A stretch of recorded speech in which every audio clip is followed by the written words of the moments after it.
Assalamualaikum warahmatullahi wabarakatuh, sahabat beriman. Nabi Isa alaihissalam adalah salah satu nabi yang wajib diimani seluruh umat Islam di dunia. Beliau diutus oleh Allah Subhanahu wa taala kepada Bani Israel karena kesesatan yang dilakukan oleh kaum tersebut sepeninggal Nabi Musa alaihissalam.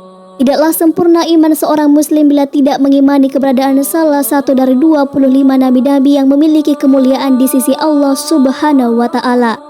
Pada umumnya seluruh umat Islam tentu telah mengetahui kisah Nabi Isa alaihissalam dari keistimewaan yang diberikan Allah Subhanahu wa taala kepadanya, dimulai terlahir dari rahim seorang perawan, banyaknya mukjizat yang Allah berikan seperti menyembuhkan penyakit, hingga pada akhirnya menjelang akhir zaman Nabi Isa alaihissalam akan kembali turun ke bumi untuk membunuh Dajjal, musuh umat muslim yang paling ditakuti karena kehebatan fitnahnya.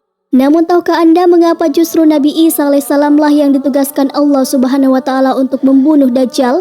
Mengapa bukan Nabi Muhammad SAW yang secara syariat sebagai junjungan seluruh umat muslim di dunia? Nah, berikut alasan Allah Subhanahu wa taala menugaskan Nabi Isa alaihissalam. Tapi sebelum lanjut, jangan lupa klik tombol subscribe, like, dan lonceng notifikasi kalian untuk mendukung channel ini agar terus menyiarkan syiar Islam. Allah menunjukkan kebenaran agama Islam. Nabi Isa alaihissalam kembali turun ke bumi diyakini akan menegaskan kebenaran dari ajaran Nabi Muhammad SAW. Tidak bisa dipungkiri bahwa saat ini banyak umat Nabi Isa yang tidak menerima ajaran Nabi Muhammad SAW. Padahal Nabi Isa alaihissalam merupakan pengikut dari Rasulullah SAW.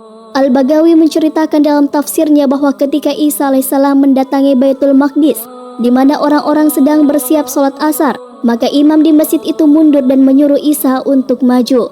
Namun Nabi Isa enggan dan ia tetap sholat di belakang imam dengan syariat Nabi Muhammad SAW. Kami telah mendapatkan riwayat dari Nabi SAW. Sungguh hampir dekat waktunya turun di tengah-tengah kalian Isa bin Maryam sebagai hakim yang adil. Ia akan menghancurkan salib, membunuh babi, menghilangkan jizyah, upeti karena kafir zimmi sudah tidak ada lagi, semuanya muslim. Akan dihancurkan seluruh agama di zaman beliau kecuali Islam. Hadis riwayat Bukhari. Nabi Isa alaihissalam masih hidup. Ada sebagian kaum meyakini bahwa Isa alaihissalam telah wafat karena dibunuh oleh orang-orang Romawi. Namun sebenarnya Allah Subhanahu wa taala menyelamatkannya dengan menggantikan peran Nabi Isa alaihissalam kepada orang yang wajahnya diserupakan dengan beliau. Sedangkan Nabi Isa alaihissalam sendiri diangkat ke langit atas izin Allah Subhanahu wa taala.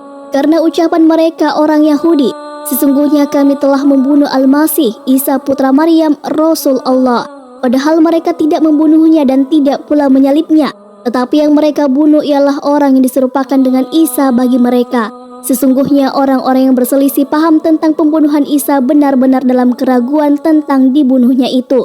Mereka tidak mempunyai keyakinan tentang siapa yang dibunuh itu, kecuali mengikuti prasangka belaka. Mereka tidak pula yakin bahwa yang mereka bunuh itu adalah Isa. Quran Surah An-Nisa ayat 157. Menegaskan kemuliaan Nabi Muhammad SAW. Banyak yang beranggapan bahwa Nabi Isa alaihissalam lebih mulia dibandingkan dengan Rasulullah SAW karena banyaknya mukjizat yang diberikan Allah kepada Nabi Isa alaihissalam.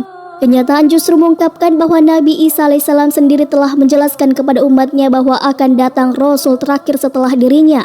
Nabi Isa alaihissalam sendiri merupakan pengikut Rasulullah. Bentuk penghormatan Nabi Isa alaihissalam kepada Rasulullah adalah dengan kabar yang diberikan Nabi Isa alaihissalam mengenai Nabi Muhammad sebagai penyempurnaan ajaran yang telah beliau sampaikan kepada umatnya.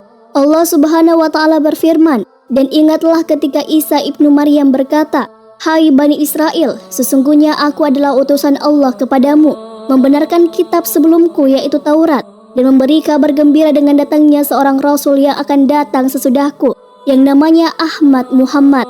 Maka tak kala Rasul itu datang kepada mereka dengan membawa bukti-bukti yang nyata, mereka berkata, ini adalah sihir yang nyata." Quran Surah As-Saff ayat 6. Telah dekatnya ajal Nabi Isa alaihissalam. Sebagaimana telah dijelaskan sebelumnya bahwa sebagian kaum beranggapan bahwa Nabi Isa alaihissalam telah wafat Padahal Nabi Isa alaihissalam akan wafat setelah melaksanakan tugas yang diberikan Allah Subhanahu wa taala menjelang akhir zaman. Lansiran dari questionislam.com menjelaskan bahwa Nabi Islam alaihissalam pada akhirnya juga akan mengalami kematian sebagaimana layaknya manusia. Namun kematian beliau akan tiba setelah membunuh Dajjal dan menegakkan keadilan bersama umat muslim di seluruh dunia. Beliau tinggal di bumi selama 40 tahun kemudian Allah wafatkan dan disalati kaum muslimin. Hadis riwayat Abu Daud, Ibnu Hibban. Sebagai muslim yang beriman tidaklah pantas bagi kita untuk membanding-bandingkan siapa nabi yang lebih hebat, karena semua nabi yang diutus oleh Allah Subhanahu wa taala mempunyai tujuan yang sama, yaitu mengajak bertauhid, mengagungkan kebesarannya. Nabi Isa alaihissalam selain ditugaskan Allah Subhanahu wa taala untuk membunuh Dajjal pada akhir zaman, ternyata beliau juga akan memiliki tugas dan maksud tertentu yang pada intinya adalah menegaskan ajaran yang dibawa oleh Nabi Muhammad SAW kepada seluruh manusia yang ada di dunia. Wallahu a'lam bishawab.